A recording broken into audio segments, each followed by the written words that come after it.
পানি পান করানো হচ্ছে তৃষ্ণার্ত দুটি চিত্রা হরিণকে। নিঝুম দ্বীপে জলোচ্ছ্বাসের কবলে পড়ে দুটি হরিণ চর ইউনুসে আটকা পড়ে। সেখানে বিশুদ্ধ পানির কোনো উৎস না থাকায় তৃষ্ণায় কাতর হরিণ দুটি শেষ পর্যন্ত বনের সীমা পেরিয়ে লোকালয়ে এসে পৌঁছায়। খবর পেয়ে স্থানীয় এলাকাবাসী তাৎক্ষণিকভাবে হরিণ দুটিকে পানি পান করান। পরে বন বিভাগের সহযোগিতায় প্রাণী দুটিকে কালামচরে নিরাপদে অবমুক্ত করা হয়।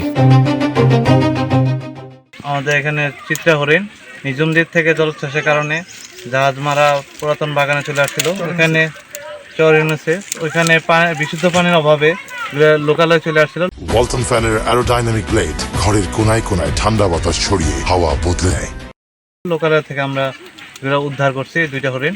এখন আমরা এটা চর কালাম বিটে বাগানে উন্মুক্ত করব।